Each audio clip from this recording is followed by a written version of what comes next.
Good morning प्यारे बच्चों। कैसे हैं आप सभी लोग। उम्मीद है सभी लोग अच्छे होंगे और पढ़ाई में लगे होंगे। आज कई दिनों के बाद आपका क्लास हो रहा है, तो कुछ प्रॉब्लम थी, इसकी वजह से मैं क्लास नहीं ले पा रही थी। तो आज हम लोग पढ़ेंगे। इससे पहले पढ़े थे इस जो चैप्टर लिखे थे डॉक्टर राजेंद्र प्रसाद, भारतीय संस्कृति। क्या था वो, यो जो लेखक थे उसके डॉक्टर राजेंद्र प्रसाद, इनके जीवन परिचय के बारे में आज जानेंगे।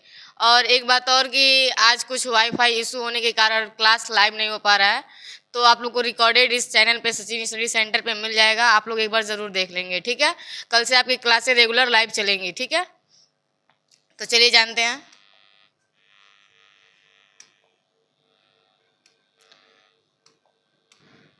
क्या है। जब भी आप लोग को किसी का जीवन परिचय बताया जाता है तो सबसे पहले यही बात बताया जाता है कि आप किसी का भी जीवन परिचय लिखेंगे या अपने कॉपी में आ गया आपके एग्जाम में कि डॉक्टर राजेंद्र प्रसाद का जीवन पे प्रकाश डालिए या उनका जीवन परिचय बताइए, तो आप लोग सबसे पहले कैसे लिखेंगे, कॉपी पे एक चार्ट बनाएंगे, फ्लो चार्ट तैयार करेंगे, ठीक है। कॉपी जो होती है आपकी, उसके एक साइड में क्या करेंगे, एक चार्ट तैयार करेंगे। उसमें क्या होगा, उनके बारे में संक्षिप्त जीवन परिचय, जो मोस्ट चीज़ें हैं उसके बारे में जानेंगे, ठीक है। पहले क्या है कि इसमें क्या होता है, हमारा जन्म। सबसे पहले क्या होता है, किसी भी लेखक का जब जीवन परिचय लिखते हैं तो सबसे पहले यही होता है कि जो जन्म है वो क्या है। तो जानेंगे अभी डॉक्टर राजेंद्र प्रसाद का जन्म कब हुआ था, सन 1884 ईस्वी में। कब हुआ था, 1884 ईस्वी में, ठीक है। आप लोग साथ में एक बार पढ़ेंगे और उसके बाद से दोबारा रिवाइज कर लेंगे तो आप लोगों को एकदम से याद हो जाएगा, ठीक है। तो इनका अब जन्म स्थान मतलब किस जगह पे हुआ था, तो देखिए जीरादोई क्या है, सारण, जो कहाँ है, हमारा बिहार में है। किस राज्य में है, बिहार में है। डॉक्टर राजेंद्र प्रसाद का जन्म कहाँ हुआ था, बिहार में हुआ था, ठीक है। ये क्या है, भारत के राष्ट्रपति रह चुके हैं। ये जो थे हमारे भारत के राष्ट्रपति थे, ठीक है। भारत रत्न से अलंकृत, जो भारत रत्न पुरस्कार है उनसे इनको पुरस्कृत किया गया था, ठीक है। और संपादन मतलब किस पत्रिका का संपादन किए थे, क्या है वो, देश। जो पत्रिका थी उसका नाम क्या था, देश। इस पत्रिका का क्या थे, ये संपादक भी थे। और इनकी मृत्यु कब हुई थी, सन 1963 ईस्वी में, पटना बिहार में ही जन्म हुआ था और बिहार में इनकी मृत्यु हुई थी, ठीक है। एक बार और देख लेंगे इसको, क्या है कि जन्म कब हुआ है, सन हमारा 1884 ईस्वी में, ठीक है। और जन्म स्थान क्या है, जीरादेई, बिहार। इतना याद करेंगे आप लोग, सही रहेगा। जीरादेई जो कि हमारा कहाँ है, बिहार राज्य में स्थित है, ठीक है। उसके बाद से भारत के राष्ट्रपति पद पे भी कार्यरत रह चुके हैं, ठीक है। उसके बाद से इनको भारत रत्न पुरस्कार है उससे पुरस्कृत भी किया गया था, सम्मानित किया गया था इनके कार्य के लिए, ठीक है। और ये एक पत्रिका का संपादन किए थे जिसका नाम क्या था, देश। उस पत्रिका का क्या नाम था, देश। आपसे क्वेश्चन पूछ लेता है कि बताइए, वो विकल्प में पूछ लेगा कि बताइए डॉक्टर राजेंद्र प्रसाद किस पत्रिका का संपादन किए थे। 3-4 ऑप्शन दे देगा, उसमें एक ऑप्शन रहेगा हमारा देश। तो आपको पता तुरंत याद आना चाहिए, माइंड में आएगा आपके कि मैम बताई थी जो डॉक्टर राजेंद्र प्रसाद हैं वो हमारा जो पत्रिका है क्या, देश नामक पत्रिका का संपादन किए थे, ठीक है। उसके बाद से मृत्यु किस सन में मरे थे, सन 1963 ईस्वी में। कहाँ मरे थे, बिहार में, ठीक है। चलिए आगे बढ़ते हैं। देखिए अब इनका परिचय अच्छे से लिखेंगे। क्या है, देश रत्न डॉक्टर राजेंद्र प्रसाद का जन्म सन 1884 ईस्वी में बिहार राज्य के सारण जिले के जीरादेई ग्राम, वर्तमान में कहाँ है, कौन सा जनपद है, सिवान, जो कि कहाँ है हमारा बिहार में, ठीक है, में हुआ था।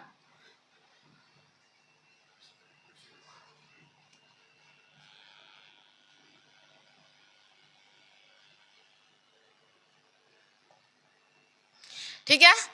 कलकत्ता, अब कोलकाता, जो कोलकाता है जिसको हम लोग कोलकाता बोलते हैं उसको क्या मतलब, पहले लोग बोलते थे कलकत्ता, ठीक है। क्या है, विश्वविद्यालय से इन्होंने एमए की परीक्षा उत्तीर्ण की। ये जो कोलकाता विश्वविद्यालय है वहाँ से अपनी एमए की परीक्षा उत्तीर्ण किए थे। राजेंद्र बाबू बड़े मेधावी छात्र थे। मेधावी मतलब कि बहुत बुद्धिमान। जो डॉक्टर राजेंद्र प्रसाद थे वो क्या थे, बहुत बुद्धिमान छात्र थे और प्रायः सभी परीक्षाओं में इन्होंने प्रथम स्थान प्राप्त किया।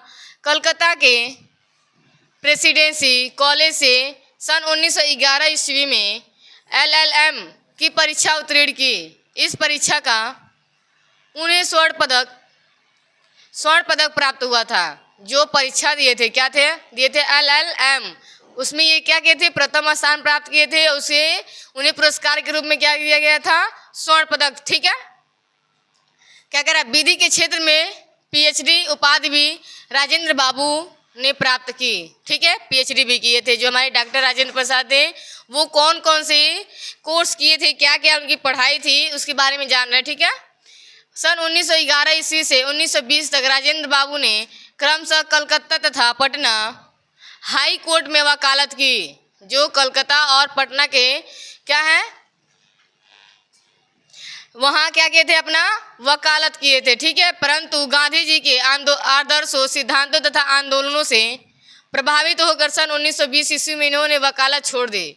लेकिन तो उस समय क्या था, हमारा देश था वो अंग्रेजों का गुलाम था। उसी समय क्या हुए, गांधी जी आए और देश को आज़ाद करने के लिए अपना क्या किए, संगठन बनाने लगे और अपने निर्देश देने लगे। ठीक है, तो उन्हीं सिद्धांतों को सुन के जो डॉक्टर राजेंद्र प्रसाद थे, वो वकालत छोड़ के इनकी बातों से क्या हुए, प्रभावित हो गए। ठीक है, और पूर्ण रूप से स्वतंत्रता आंदोलन में कूद पड़े। गांधी जी की बातों से इतने प्रभावित हुए कि वो क्या हुए, स्वतंत्रता की जो आंदोलन था उसमें अपना सहयोग देने के लिए पहुंच गए। जिसके कारण पहली बार सन 1933 ईस्वी में उन्होंने जेल जाना पड़ा। जिसके कारण क्या हुआ, जो अंग्रेज थे उन्हें सन 1933 ईस्वी में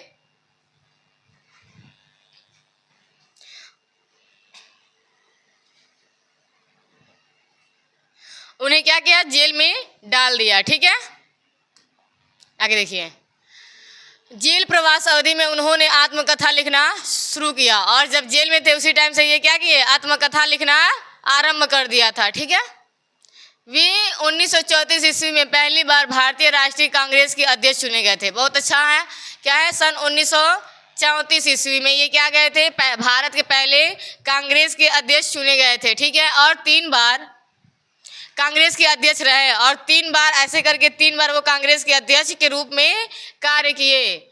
वह 2 सितंबर सन 1946 ईस्वी को भारत के पहले मंत्रिमंडल में कृषि एवं खाद्य मंत्री बने। ठीक है, 11 दिसंबर सन 1946 ईस्वी को संविधान सभा के अस्थायी अध्यक्ष चुने गए।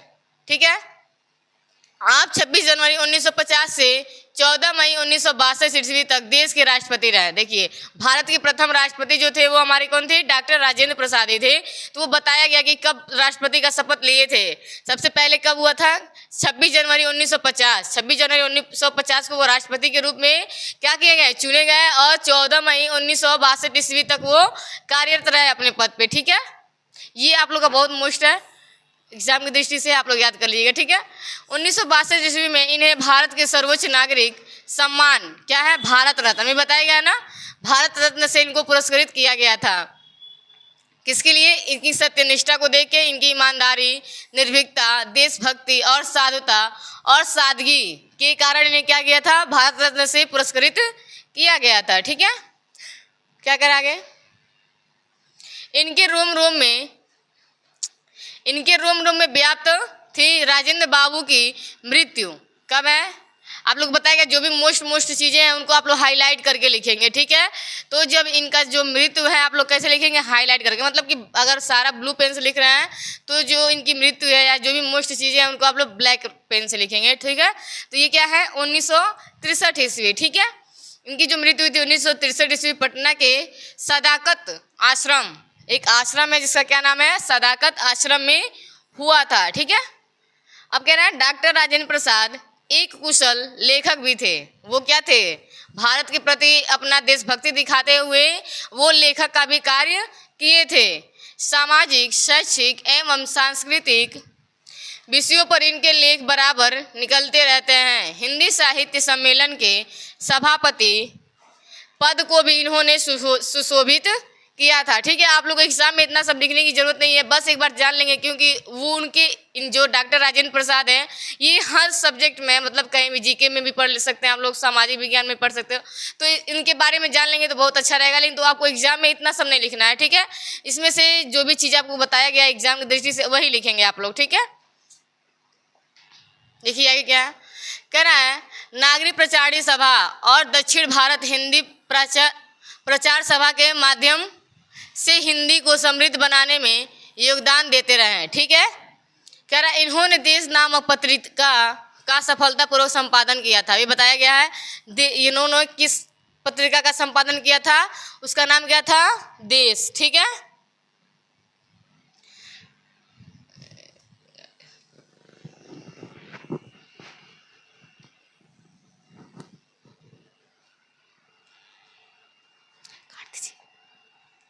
क्या है भारतीय मित्र, भारतोदय, कमला आदि पत्र पत्रिकाओं में इनके लेख एवं व्याख्यान भी प्रकाशित होते रहे। ये अपनी पत्रिकाओं में भी क्या करते थे, अपनी लेखन रचनाओं को लिखा करते थे। ठीक है, राजनीति, समाज, शिक्षा, संस्कृति, जनसेवा आदि विषयों पर इन्होंने अनेक प्रभावपूर्ण निबंधों की रचना की। जनसेवा, राष्ट्रीय भावना एवं सर्वजन हिताय की भावना ने इनके साहित्य को विशेष रूप से प्रभावित किया है। ठीक है, जो इनकी जो भी रचनाएं उसमें क्या है, भारत के प्रति अपनी प्रेम और उदारता को इन्होंने दिखाया है। सामाजिक और जो भी देशभक्तों के प्रति अपने भावों को व्यक्त किया है। इनकी रचनाओं में उदाहरणों एवं उदाहरणों की प्रचुरता है। इनकी जो भी रचना है उसमें अधिक से अधिक उदाहरण ही देखने को मिलते हैं। इनकी रचनाओं में अत्यंत प्रभावपूर्ण भाव विभक्ति देखने को मिलती है। ठीक है,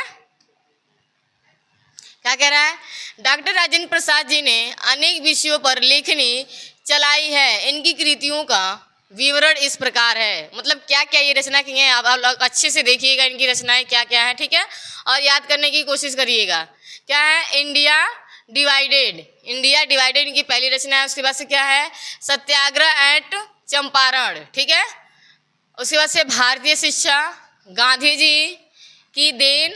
उसके बाद से है शिक्षा और संस्कृति, मेरी आत्मकथा, बापू के कदमों में मेरी, यूरोप यात्रा, संस्कृति का अध्ययन, महात्मा गांधी और बिहार, सम रिमिनिसेंस, कुछ संस्मरण। ठीक है, संस्मरण। और उसके बाद से चंपारण में महात्मा गांधी तथा खादी का अर्थशास्त्र। मतलब जो इनकी रचनाएं वो अधिकतर क्या है, गांधी जी पे मतलब गांधी जी के ऊपर है या तो देश के ऊपर है। ठीक है, तो आप लोग इनकी रचनाएं जब भी देखने को मिलेंगी तो उसमें क्या होगा, बापू या गांधी या भारतीय संस्कृत, यही चीज़ें जुड़ के मिलती हैं। ठीक है, तो आप लोग को अक्सर ये देखेंगे तो क्या हो जाएगा कि आपको याद होना चाहिए कि ये किनकी रचना है, हमारे डॉक्टर राजेंद्र प्रसाद जी की। ठीक है, अब देखिए कह रहे हैं इनके अतिरिक्त इनके भाषणों के भी कई संग्रह प्रकाशित हुए हैं। अभी जो हम लोग पढ़े थे इससे पहले जो निबंध भारतीय संस्कृति, वो क्या था, एक भाषण ही था, लेकिन तो इस समय हम लोग किसी चैप्टर में वो क्या है, एक निबंध के रूप में उसको हम लोग अपने चैप्टर में पढ़ते हैं। ठीक है, अब क्या है, राजेंद्र बाबू की भाषा, इनकी भाषा कैसी थी। ठीक है, सहज, सुबोध, खड़ी बोली। इनकी भाषा कैसी थी, सहज थी, सुबोध थी और खड़ी बोली थी, मतलब कि मीठी थी। इनकी भाषा व्यवहारिक थी, इसीलिए उनमें से संस्कृत, उर्दू, अंग्रेजी आदि भाषाओं के शब्दों का समुचित प्रयोग हुआ। मतलब कि सारी भाषाओं का ये प्रयोग किए हैं अपनी रचना में। ठीक है, ग्रामीण कहावतों एवं ग्रामीण शब्दों का भी प्रयोग किया है। इनकी भाषाओं में कहीं भी बनावटीपन का गंध नहीं आता। इनकी जो भी रचनाएं है वो क्या है, एकदम ऐसे हैं कि जो गांव की मतलब सबसे मतलब बकलोल इंसान हो कि जिसको कुछ ना आता हो, वो भी इनकी रचनाओं को पढ़ेगा तो एकदम से समझ, एकदम सरल भाषा में है। ठीक है, सारी भाषाओं का यूज अपने रचना में किए हैं। ठीक है, मुख्य रूप से इनकी शैली के साहित्य एवं भाषण को दो रूप से प्राप्त होते हैं। ठीक है, आगे देखिए क्या कह रहा है, ये प्रस्तुत पाठ जो भारतीय संस्कृति है क्या है, एक भाषण का अंश है। अभी बताया गया था ना, जो भारतीय संस्कृति है वो हमारा क्या है, भाषण ही है। आगे देखिए कह रहा है, जो अखिल भारतीय संस्कृत सम्मेलन में 15 मार्च 1951 ईस्वी को दिया गया था। कब दिया गया था, वो भाषण था और 15 मार्च 1951 ईस्वी को भारतीय संस्कृत सम्मेलन में उसको दिया गया था। ठीक है, यह भाषण साहित्य, शिक्षा और संस्कृत शीर्षक पुस्तक से यहाँ संक्षिप्त रूप में संकलित है। ठीक है, इसमें बताया गया है कि भारत जैसे विशाल देश में व्याप्त जीवन व रहन सहन की विविधता में भी एकता के दर्शन होते हैं। यही बताया गया इस चैप्टर में। हम लोग जो पढ़े थे उसमें क्या बताया गया था कि हमारे देश में अनेक धर्मों के लोग, अनेक भाषा, अनेक बोलियां बोली जाती हैं।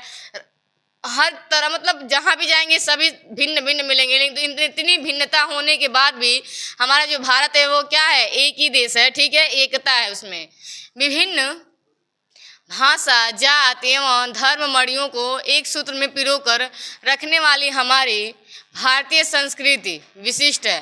ठीक है, सबको एक साथ एक रस्सी में बांध के रखने वाली ये क्या है, हमारी भारतीय संस्कृति है। ठीक है, भारतीय संस्कृति में समन्वय की भावना का गुण विद्यमान है, जिसके कारण यह देश विश्व के मानचित्र पर अपनी संस्कृति पहचान को अक्षुण्ण बनाया है। जो भारत का जो विश्व का जो ग्लोब है उसमें भी भारत को देखने पे यही लगता है कि ये भिन्न धर्मों के रहने वाले लोग, अलग अलग भाषाओं को बोलने वाले लोग एक साथ रहते कैसे हैं। ठीक है, ये जो बाहरी लोग हैं उनको भी आश्चर्यचकित करता है। ठीक है, तो आप लोगों को बताया गया डॉक्टर राजेंद्र प्रसाद का जीवन परिचय। अभी ये रिकॉर्डेड क्लास है। ठीक है, अगली बार से आप लोगों को लाइव क्लास मिलेगी। धन्यवाद।